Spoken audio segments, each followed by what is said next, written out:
चलिए पहले कथन निष्कर्ष वाला क्वेश्चन को देख लेते हैं। कथन निष्कर्ष 41 नंबर से है। तो सबसे पहले ये ध्यान देना है कि अगर कथन दिया हुआ है, कथन के साथ परिकल्पना लिखा हुआ हो या मान्यता लिखा हुआ हो या अनुमान लिखा हुआ हो या पूर्व धारणा लिखा हुआ होता है तो सब पूर्व धारणा के अंतर्गत आता है, अजम्पशन के अंतर्गत आता है। अजम्पशन के क्वेश्चन को बनाते समय इस चीज का ध्यान रखना है कि पूर्व धारणा में लिखा हुआ बात, पूर्व धारणा में लिखी हुई जो स्टेटमेंट है वह कथन के साथ मैच हो रहा है या नहीं मैच हो रहा है। ध्यान रखेंगे, पूर्व धारणा में लिखी हुई बात स्टेटमेंट यानी कथन के साथ मैच हो रहा है कि नहीं मैच हो रहा है। अगर इधर उधर की बात कर रहा है या पूर्ण रूप से सत्य बात बोल रहा है, पूर्व धारणा में पूर्ण सत्य की चर्चा हो तो कभी भी पूर्व धारणा सही नहीं होता है। 100% सत्य बातें कभी भी पूर्व धारणा सही नहीं होता है। और बढ़ा चढ़ा के बोलना, पूर्व धारणा में बढ़ा चढ़ा के बोलना, ये भी पूर्व धारणा को गलत ले जाता है। और नकारात्मक बात बोलना, स्टेटमेंट के विरुद्ध में जाना, ये सारे पूर्व धारणा क्या हो जाते हैं, गलत होते हैं। और उसके बाद जितना प्रैक्टिस आपका होगा उतना बेहतर होते चला जाता है। देखते हैं 41 नंबर में क्या कहता है कि घाटों को कम करने के लिए, घाटा जो होता है उसको नुकसान को कम करने के लिए डाक दर को बढ़ा दिया जाना चाहिए। ऐसा स्टेटमेंट बोला है कि घाटा को कम करने के लिए डाक दर जो रेट होता है उसके टैक्स को बढ़ा देना चाहिए, ऐसा बोल रहा है। डाक दर को बढ़ा दिया जाना चाहिए, स्टेटमेंट में बोला है। उसके परिकल्पना का मतलब क्या हो रहा है, पूर्व धारणा होता है। अनुमान के मतलब भी क्या होगा, पूर्व धारणा होगा। फिर बात बोलता है मान्यता की बात करेगा तो वो भी पूर्व धारणा होता है। तो ऐसे ऐसे बात अलग अलग करके पूछ लिया जाता है। ऐसा नहीं कि हर जगह पूर्व धारणा लिखा हुआ, पूर्व धारणा का ये सब पर्यायवाची शब्द है, इसको समझना होगा। तो पहला में परिकल्पना क्या कर रहा है कि घाटों को कम करने का सर्वोत्तम तरीका डाक दर को बढ़ाना है। मैच तो कर रहा है लेकिन थोड़ा सा बढ़ा दिया है, बात को नहीं बढ़ाया। कच लिखा एक शब्द सर्वोत्तम लिखा है, मतलब एक से ज्यादा और कोई उपाय नहीं हो सकता है। ऐसा स्टेटमेंट में नहीं बोला है कि सर्वोत्तम उपाय क्या है, डाक दर को बढ़ाना है, ऐसी बात नहीं बोला है। ये अपनी ओर से जोड़ दिया है, इसलिए पूर्व धारणा क्या हो जाएगा, गलत हो जाएगा। दूसरी ओर में चलेंगे, दूसरे पूर्व धारणा में कहता है घाटों को कम करने का मर्यादित तरीका। मर्यादित तरीका का मतलब क्या हो गया, जो नियम कानून जो होगा उसके अंदर में रहकर अगर हम डाक दर को बढ़ाते हैं तो उससे घाटा को कम किया जा सकता है। यही चीज स्टेटमेंट में भी बोला जा रहा है, इसलिए दूसरा वाला सही हो जाएगा। आंसर यहाँ पर बी दे देना है। 41 नंबर का आंसर कौन सा हो जाएगा, बी हो जाएगा। 42 नंबर में क्या कहता, पटना से दिल्ली पहुंचने के लिए हवाई जहाज से जाओ। परिकल्पना है, परिकल्पना का मतलब क्या होता है, पूर्व धारणा हो गया। चलिए आइए पहला पूर्व धारणा पढ़ते हैं। दिल्ली और पटना वायु मार्ग से जुड़ा हुआ है। वायु मार्ग से जुड़ा है तभी कहा जा रहा है स्टेटमेंट में किससे जाओ, हवाई जहाज से जाओ। अगर कोई बोल पा रहा है इसका मतलब कि वो बातें उसके अंदर निहित है। जैसे मैं आपको यहाँ से कहता हूँ कि आपको यहाँ से गया जाने के लिए ट्रेन पकड़ लीजिए, ज़्यादा सुविधा है। इसका मतलब है कि गया और जहानाबाद जो है वह रेलवे मार्ग से क्या है, जुड़ा हुआ है। अब जुड़ा हुआ न रहेगा तो हम रेलवे की चर्चा नहीं करेंगे। तो स्टेटमेंट कभी भी गलत नहीं होता है, स्टेटमेंट हमेशा सत्य होती है, उसको सत्य समझकर बनाना होता है। इसका मतलब वायु मार्ग से जुड़ा हुआ है तभी स्टेटमेंट में बोला जा रहा है, इसलिए पहला वाला क्या हो जाएगा, सही हो जाएगा। और दूसरा क्या कहता है कि पटना से दिल्ली पहुंचने के लिए दूसरा साधन नहीं है। दूसरे साधन की चर्चा स्टेटमेंट में नहीं किया गया हुआ है, ये अपने मन से कर दिया है, पूर्व धारणा में लगा दिया कि दूसरा साधन न है, इसलिए दूसरा वाला क्या हो जाएगा, गलत हो जाएगा। स्टेटमेंट के विरोध में चल जाना गलत माना जाता है, इसलिए पहला वाला सही, दूसरा वाला गलत हो जाएगा। आ जाएंगे तीसरा 43 नंबर में। क्या से जब भी आता हो तो समझ जाइए कि वहाँ पर क्या होता है, वह एक कथन होता है, वह प्रश्न करता है, आपसे तर्क लेना चाहता है। याद रखेंगे तर्क कभी भी गलत नहीं होता है, तर्क किसी भी व्यक्ति का गलत नहीं होता है। तो क्या आप कैसे पकड़ेंगे, तो तर्क क्या होता है, या तो कमजोर होता, कमजोर तर्क गलत माना जाता है और मजबूत तर्क सही माना जाता है। तो तर्क को देखना होगा कि किस रूप से लिखा हुआ है, सही है कि गलत है। तो क्या भारत में कह रहा है कि पटाखों के उत्पादन पूर्ण रूप से प्रतिबंध हो जाना चाहिए? तर्क कहता है कि नहीं, पटाखों का पूर्ण रूप से प्रतिबंध नहीं होना चाहिए। कहा है भाई, क्योंकि यह हजारों श्रमिकों को रोजगार क्या कर देगा, रहित कर देगा। रहित का मतलब खत्म कर देगा, किसी को रोजगार नहीं मिलेगा। तो रोजगार न मिलेगा तो देश की आर्थिक स्थिति सही नहीं होगा, है ना। तो ये बात बोल रहा है, कहीं ना कहीं मजबूती के साथ बोल रहा है कि नहीं बंद कीजिए, पूर्ण रूप से नहीं प्रतिबंध लगाइए। क्यों नहीं प्रतिबंध लगाइए? क्योंकि बहुत लोग का रोजगार खत्म हो जाएगा। इसलिए पहला वाला तर्क मजबूत है, मजबूत तर्क क्या होता है, सही हो जाता है, इसलिए पहला वाला सही हो जाएगा। दूसरा कहता है हाँ बंद कर दीजिए, हाँ बंद कर दीजिए। पटाखा निर्माता बड़े पैमाने पर बाल श्रमिकों का क्या करते हैं, इस्तेमाल करते हैं। यहाँ पर बाल श्रमिक का चर्चा भी नहीं किया गया है ना। इसीलिए क्या हो, लग रहा है कि सही, अपना दिमाग लगाएंगे तो लगेगा कि सही हो जाएगा। अपना दिमाग नहीं लगाना है, स्टेटमेंट की बात को क्या करना है, यहाँ पर इसको लेकर सोचना है और उसके संदर्भ में ही आपको तर्क वितर्क करना है। तो ऐसा कहीं लिखा भी नहीं गया है, इसलिए ये गलत हो जाएगा, दूसरा वाला गलत हो जाएगा, पहला वाला सही हो जाएगा। 44 नंबर में, क्या सार्वजनिक अवकाशों की संख्या कम करनी चाहिए? सार्वजनिक अवकाश जो सरकारी छुट्टी जो होता है उसको कम कर देना चाहिए। महीना में 2-4 गो छुट्टी होता है, उसको एकदम खत्म कर दीजिए या तो कम कर दीजिए। जहाँ पर 5 गो होता है वहाँ पर 2 गो कर दीजिए। जैसे छठ में 4 दिन की छुट्टी मिलता है, उसको घटा के 1 दिन कर देना चाहिए। ये कहने का मतलब होता है साल भर में कई छुट्टियां होता है जो निर्धारित होता है, वो कई छुट्टियों को कम कर देना चाहिए। ये स्टेटमेंट में मैं बोल रहा है। आइए देखते हैं तर्क। ध्यान रखिए, तर्क कभी भी घिसा पीटा नहीं होना चाहिए, तर्क समान रूप से नहीं होना चाहिए, लॉजिकल होना चाहिए, जिससे ग्रोथ की बात करता हो। समान रूप से दिया गया तर्क हमेशा क्या होता है, गलत हो जाता है। गलत नहीं तो कमजोर होता है, और कमजोर तर्क हमेशा क्या होता है, गलत होता है। तो क्या कहता है पहला में कि नहीं, इससे क्या होगा, गुहार और शोरगुल होने लगेगा। गुहार और शोरगुल होने लगा यानी हल्ला उल्ला होने लगेगा, है ना। तो ये कोई लॉजिक नहीं है। घर पर रहेंगे तो क्या होगा, मियाँ बीवी में लड़ाई झगड़ा शुरू हो गया तो एकरा से क्या होगा, शोरगुल होगा। तो ये कोई तर्क है? कोई तर्क नहीं है, कोई तर्क युक्त बात नहीं है, कोई लॉजिकल नहीं है, इसमें कोई फैक्ट छुपा हुआ नहीं है, इसलिए गलत हो जाएगा। दूसरा क्या कहता है, हाँ जिंदगी जितनी जल्दी हो सके उतनी जल्दी कर देना चाहिए। ये भी कोई तर्क में समान रूप से बात बोला है, एकदम कोई इसमें फैक्ट्स नहीं है, इसमें कोई लॉजिक बात नहीं बोला है कि जितना हो सके जल्दी हो। जैसे बारिश हो रहा है कि सर जल्दी छुट्टी दे दीजिए, ये कोई लॉजिक नहीं हुआ, ठीक है। जल्दी छोड़ दीजिए, कोई लॉजिक नहीं हुआ। हाँ लॉजिक होता कि बाहर में क्राइम क्या हो रहा है, हिंसा भड़क उठा है, ठीक है, यहाँ से निकलेंगे तो हो सकता है कि आपको हानि हो सकता है, ऐसा आप तर्क दे रहे हैं तो ये तर्क युक्त क्या हो सकता है, बातें हो सकती है। लेकिन ऐसे समान रूप से जिंदगी चल रहे करे, सर छुट्टी दे दीजिए, जितना हो जल्दी हो सके छुट्टी दे दीजिए, तो यह तर्क लॉजिकल नहीं होगा, फैक्ट्स युक्त नहीं होगा। इसलिए समान बातें बोल देना तर्क को कमजोर बनाता है, इसलिए ये भी गलत हो जाएगा।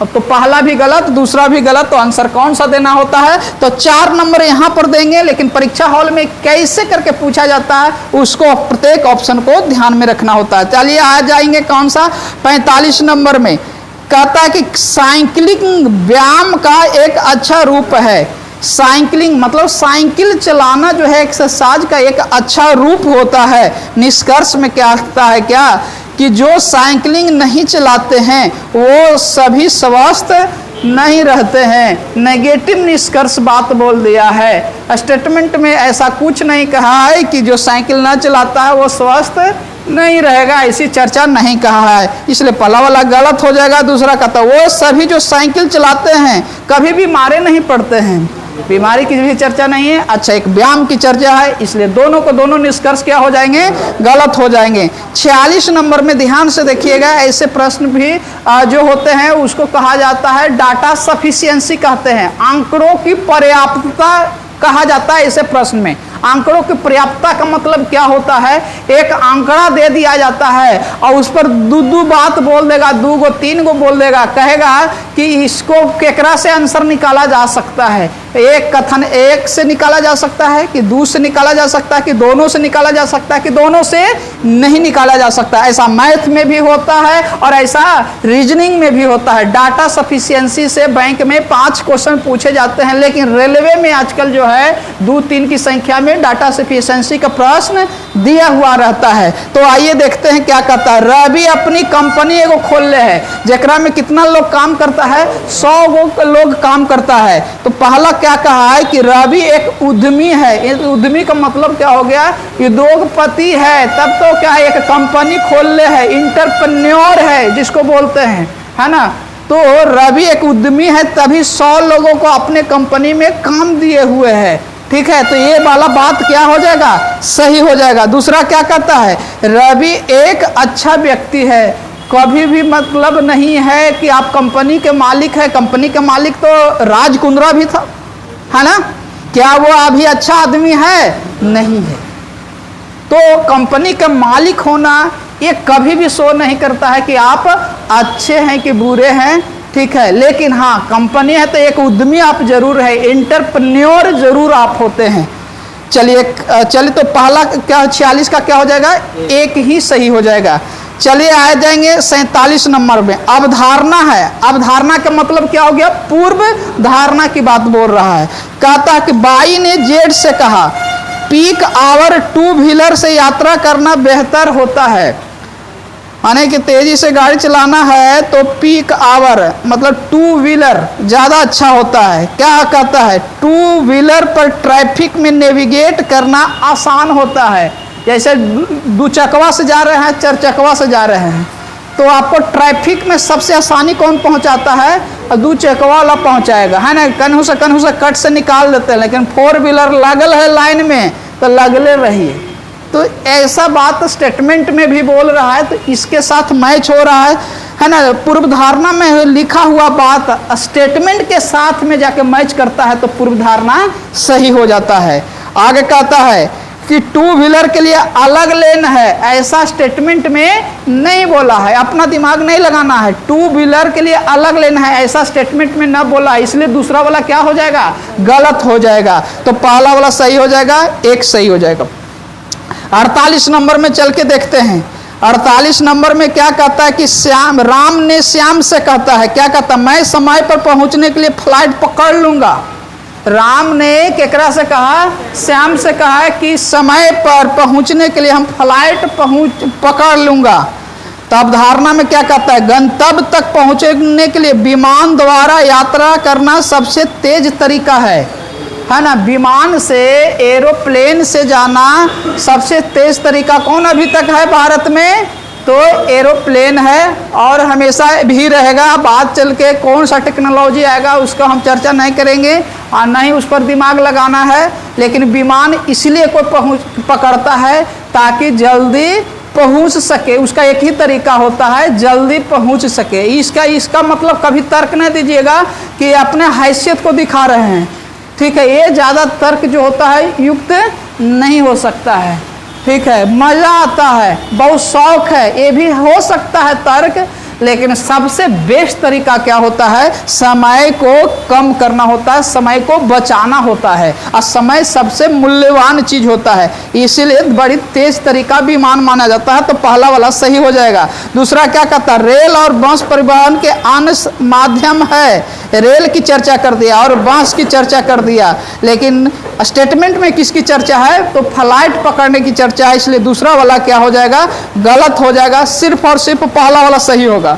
और 49 नंबर में कहता है गेंद का औसत भार निकालिए। भार तभी निकाला जा सकता है जब उसका कुछ न कुछ दिया हुआ रहेगा, तब जोड़ के भाग देते हैं कि नहीं देते हैं। तो इसमें है डाटा सफिशिएंसी का क्वेश्चन है।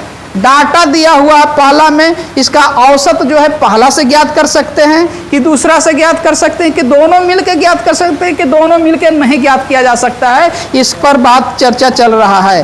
तो दूसरा में क्या बोला है कथन में, गेंद का रंग लाल है। लाल रंग होने से और काला रंग होने से कभी औसत निकलता है क्या? नहीं निकलता है। तो सिर्फ पहला दिले है, पहला के सबको जोड़ के अब भाग देंगे तो उसका निकल जाएगा, है ना। तो पहला से सिर्फ मान है। पहला वाला बात कौन सा कथन में लिखा, कौन सा आंसर में है? सी में लिखा हुआ। केवल कथन एक पर्याप्त है। औसत ज्ञात करने के लिए पहला वाला का क्या है, दिले सबका मान दिले उतना के सबको जोड़ के भाग देंगे, औसत निकल जाएगा। नहीं कि निकालना नहीं है, किससे निकाला जा सकता है, सिर्फ ये होता है डाटा सफिशिएंसी होता है। ध्यान रखेंगे मेंस के एग्जामिनेशन में हो सकता है कि कम से कम 3 क्वेश्चन और मैक्सिमम 5 क्वेश्चन घुसा सकता है। ग्रुप डी में 2 क्वेश्चन डाला है, पिछला वाला ग्रुप डी में डाटा सफिशिएंसी से, मैथ में भी रहा है और रीजनिंग में भी रहा है। आइए 50 नंबर में क्या कहता है, कक्षा में छात्रों की संख्या कितना है, कक्षा में कितने विद्यार्थी है, ये कह रहा है कि कक्षा में 10वीं कक्षा के छात्र शामिल है।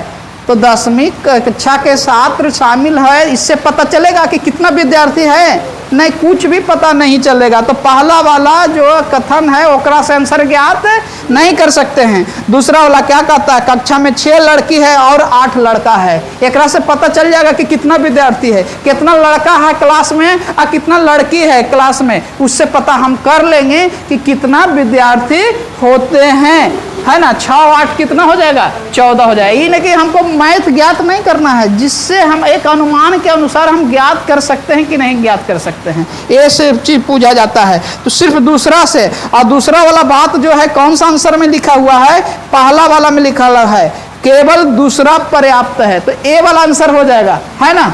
मिलवाए भी थे ए, लेकिन आंसर में गलत कुछ लिखा हुआ था, आंसर वाला 2-4 को गलत था। चलिए इसका एक और देख लेते हैं, पजल वाला देख लेते हैं, उसके बाद फिर मैथ में चलते हैं। फिर क्या कहता है कि 7 व्यक्ति है। कितना व्यक्ति है? 7 व्यक्ति है।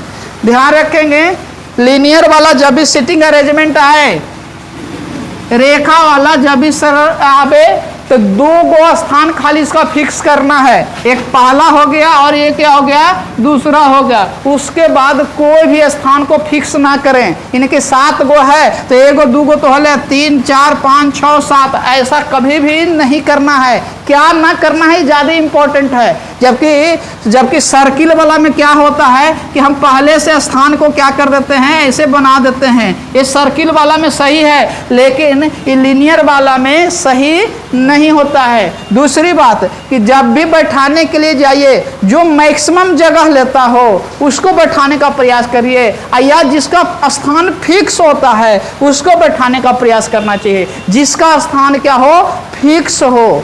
आया ये भी स्टेटमेंट में हो सकता है ऐसे में कि किनारे वाला कोई बोल रहा है तो उससे बहुत आसानी होता है। किनारे वाला अगर कोई बैठ रहा है, वो पढ़ने से पता चलेगा आपका, किनारे वाला कोई बैठ पा रहा है तो ये सबसे अच्छा तरीका है ना। और नहीं तो ये वाला नहीं दिया हुआ हो, तो जो सबसे ज़्यादा स्थान को घेरता हो, सबसे ज़्यादा स्थान को लेता हो, उसको बात को यहाँ पर रखना है। आपको ये पता है कि इधर लेफ्ट है और इधर क्या होता है, राइट होता है, दाएं तरफ होता है। आइए देखिए स्टेटमेंट में पढ़ने से पता चलेगा। स्टेटमेंट 5वां को ध्यान से देखिएगा।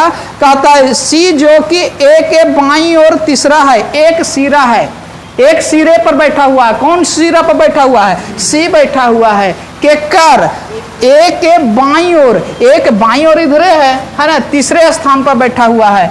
तो 1 हो गया, 2 हो गया, 1 हो गया, 2 हो गया, ये 3 हो गया। केकर है तो एक के है, एक के बाएं तीसरा सिरा पर कौन बैठा हुआ है, सी बैठा हुआ है। सी किनारे पर है, इसलिए हमने फिक्स कर दिया इसको। अगर ऐसा ना रहता तो हम दूसरा कुछ सोचते। चलिए आइए अब उसी को हम देखेंगे जो सी और ए से रिलेटेड बात बोल रहा है। सी और ए से रिलेटेड जो बात कहीं स्टेटमेंट में बोल रहा है, उसी को बैठाने का प्रयास करना है। तो देखते हैं कौन सा में है, दूसरा नंबर में मिल रहा है। कहता है कि ए के ठीक दाईं ओर बैठा हुआ है कौन? ई है। ए के ठीक दाईं ओर, तो दाईं ओर उधर जाएगा तो कौन हो जाएगा? ई हो जाएगा। अभी कितना आदमी हुआ है? 1 गो 2 गो 3 गो 4 गो 5 गो, आई के गो 6 गो। इसका मतलब इधर कितना होगा? 1 होगा। इधर मात्र कितना होगा? 1 होगा। बस आगे चल के देखिएगा आगे क्या कहता है। डी चर्चा हुआ है, आगे कौन है?